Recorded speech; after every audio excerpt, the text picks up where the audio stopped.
वाली बात क्या है कि मैं जो हमेशा कहता रहता हूँ कि देखिए, जिहादी कभी लोकल जिहादी नहीं होता। वो किसी कारणों से वो एक पॉकेट में कन्फाइंड रहता है क्योंकि वहां पर उसकी इन्फ्लुएंस होती है। लेकिन हर जिहादी ऑर्गेनाइजेशन, चाहे वो तहरीके तालिबान पाकिस्तान हो या वो अफगान तालिबान हो या लश्कर तोयबा, ये सब ग्लोबल जिहादी है। चाहे वो केरला का जिहादी हो, चाहे वो आपका पॉपुलर फ्रंट ऑफ इंडिया, ये सब ग्लोबल जिहादी होती है because there is nothing called local जिहाद। केरला में भी जब कैलिफेट मूवमेंट हुआ था, जिसकी बात चर्चा हम बार बार कहते हैं, तो क्या वो लोकल जिहाद था? और आज हमारे देश में आप एक अगर सीक्रेट सर्वे करवा लीजिए कि कितने लोग खुश हैं कि तालिबान ने अमेरिकन को मार के भगा दिया। और ये भी बता दूं, बकरीद का समय है, कोई लिहाज नहीं किया अफगान तालिबान ने बकरीद का। पहले तो वो 2-3 दिन सीज फायर कर भी देते थे, अभी लड़ाई जारी। किसके खिलाफ? अपने ही मुसलमानों के खिलाफ। लेकिन इन सब चीजों को ये नजरअंदाज ये करते हैं क्योंकि एक कहीं पे एक बहुत बड़ी मनोकामना है, महत्वाकांक्षा है कि देखो, हमने एक सुपर पावर, ये 20 साल पहले भी यही बात हुआ था, एक सुपर पावर, यहां से हमने उल्टे पैर और तरह तरह की बातें हो, रात के समय में वो बागाराम एयरबेस से वहां से हमने वो खदेड़ दी, इस तरह की बातें हो रही। अब अभी एक उज्बेकिस्तान में कॉन्फ्रेंस था, regional connectivity between central Asia and south Asia, उसमें घानी साहब ने इस बात को कहा। उन्होंने ब्यौरा दिया कि किस तरह पाकिस्तान की जो मिलिट्री इंटेलिजेंस एस्टेब्लिशमेंट है वो किस तरीके से मदद दे रही है तालिबान। तो इमरान खान भी थे, उन्होंने कहा कि हमें बदनाम किया जा रहा है वगैरह वगैरह। और उन्होंने ये कहा कि भाई, जब अमेरिकन ने जब ये पहले ही डेट ही बता दिया था कि ये तालिबान कि वो इस तारीख को वो छोड़ के चले जाएंगे, तो फिर ये इसका मतलब क्या रह जाता है?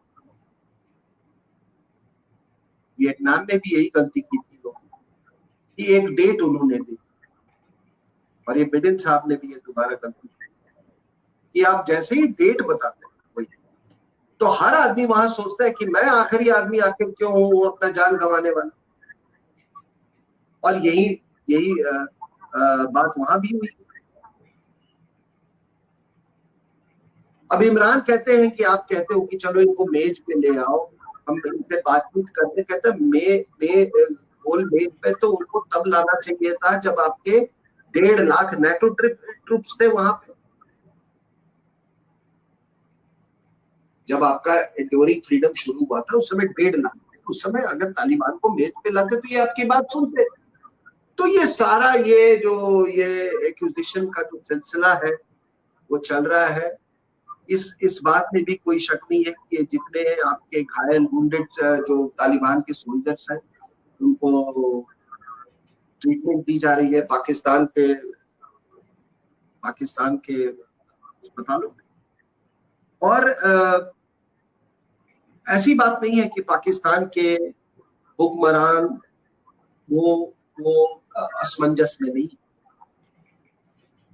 वहां पे जो सीनेट की जो कमेटी है उसके सामने बाजवा साहब और आईएसआई के चीफ वहां पे थे, फहीम साहब, तो उन्होंने 2-4 सवाल पूछे। और मैं आपको बता दूं एक बात इनको कि हम लोग बहुत ज्यादा वहां की जो मिलिट्री इंटेलिजेंस एस्टेब्लिशमेंट है, हम सोचते हैं कि ये बड़े बहुत काबिल लोग हैं, लेकिन वो टैक्टिकली ठीक होंगे शायद छोटे लेवल पे टैक्टिकली, लेकिन वो कभी बड़ी सूरत नहीं देखते। तो उन्होंने 2-4 सवाल पूछे। उन्होंने अपने हुक्मरान से पूछा कि पॉलिटिशियन से क्या बताइए कि हमें क्या करना है अगर अगर तालिबान काबुल को कब्जा कर लेता तो सरकार को रिकॉग्नाइज करना है कि नहीं, और अगर बाकी दुनिया उसको नहीं रिकॉग्नाइज करती है तो तब फिर हमारा रवैया क्या होना चाहिए। फिर उन्होंने पूछा कि भाई बताइए कि अगर अमेरिकन हमसे एयर बेस अपने फाइटर ऑपरेशंस और ड्रोन ऑपरेशंस के लिए मांगते हैं तब हमारा क्या रवैया होना चाहिए। तो ये दो तीन बड़े बुनियादी सवाल उन्होंने पूछा। फिर उनका सबसे बड़ा जो ये था कि तहरीके तालिबान पाकिस्तान का क्या रवैया होगा। तो ऐसे गंभीर सवाल तो भी कभी सामना करी। It is staring at the military intelligence establishment of Pakistan. तो उसके ये जो अभी ये मेरा अपना मानना है कि जो लहर जो आप देख रहे हैं ना, तालिबान की जो लहर चल रही है, ये लहर जब ये कहीं बॉर्डर्स पे ये पहुंचती है ईरान पे और उसमें, तो ये लहर तो कभी ना कभी टूटेगी। और मैं इसलिए कह रहा, मान लो कि ये बड़ा एक टेम्पररी फेज, और टेम्पररी फेज की मैं बात ये नहीं कह रहा हूँ कि अगले 1 साल 2 साल इसकी मैं बात नहीं कर रहा हूँ। आप अगर लंबे पर्सपेक्टिव पे देखें तो ये वहां पर, अगर मैं फिर से कह रहा हूँ कि अगर आप वहां सोच रहे हैं कि तालिबान रेजिम में वहां कोई स्थिरता होगी और उसको कोई चुनौती नहीं देगा, तो ये नहीं होने वाला है। और हिंदुस्तान को अपनी जो नीति बनानी चाहिए इस बुनियाद पे बनानी चाहिए। लेकिन अभी आप देखिए वहां पे आ, क्या हो रहा है। कोई 20,000 और 20,000 कम संख्या नहीं है। पूरे अफगानिस्तान का पॉपुलेशन लेंगे कोई आई थिंक 3.8 करोड़,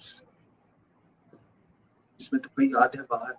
उसमें से 20,000 लोगों ने अप्लाई किया है अफगानिस्तान अमेरिकन सरकार को कि हमको यहाँ से ले जाइए, हमने आपके लिए ट्रांसलेटर का काम किया इराक में और अफगानिस्तान में, हमको अपने साथ ले जाइए, नहीं तो हमारे उस पे सोच विचार हो रहा है और कुछ हद तक उन्होंने कुछ अरेंजमेंट किया भी हुआ है।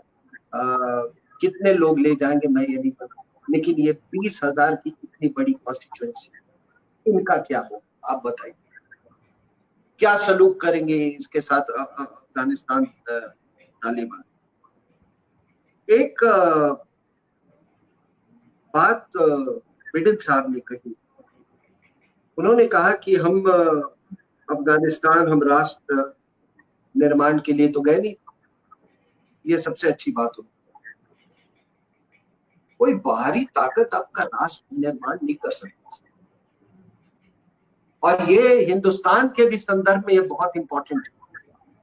हमारे जो लोग जो क्या जिसको कहते हैं जो वेस्ट से बहुत स्मिटन है, अमेरिका से और यूके से और बाकी तमाम इससे, अगर वो सोचते हैं कि वहां की विचारधारा वहां की संस्कृति से आपका राष्ट्र का निर्माण हो सकता है, वो राष्ट्र का निर्माण नहीं हो सकता। तो बिडेन ने एक बहुत सही बात कही कि राष्ट्र निर्माण की अफवानी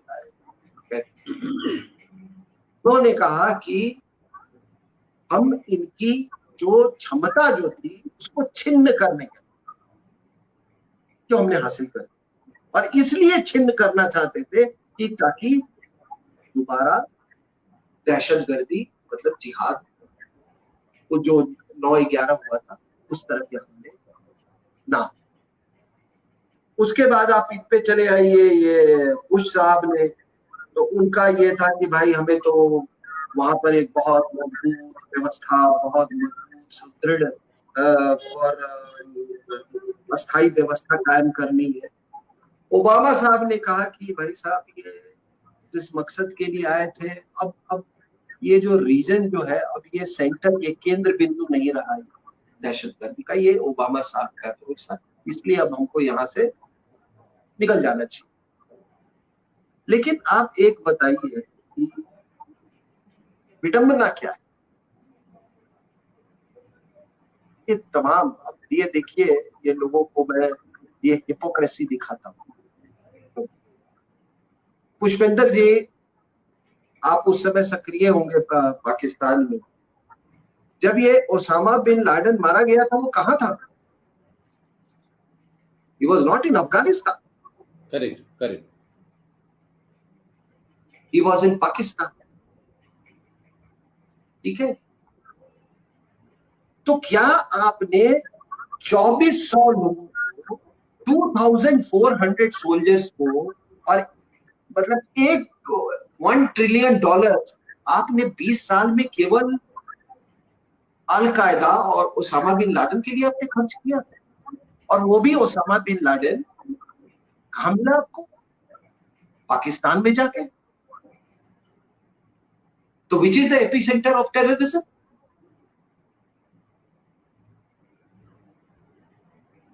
राइट।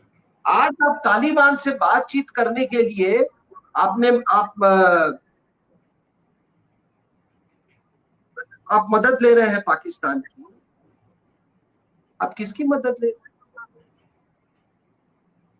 जो कि सबसे बड़ा प्रोजेनाइटर, जहां से पूरी मतलब ये उत्पन्न होती है। जब वो कोल्ड वॉर के समय में जब ये पूरी जिहादी इंडस्ट्री असेंबल की गई थी, सबको मालूम है कि असेंबल करने वाले कौन थे? आईएसआई, पाकिस्तान की मिलिट्री इंटेलिजेंस एस्टेब्लिशमेंट। पैसा आया था सऊदी अरेबिया से, बाकी सपोर्ट आया था, हथियार आया था अमेरिका से। तो ये तीनों का कॉम्बिनेशन था। तो अगर पाकिस्तान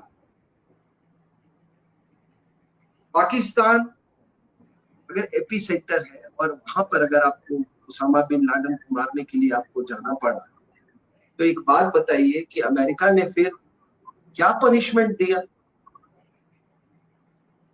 क्या पनिशमेंट दिया पाकिस्तान को?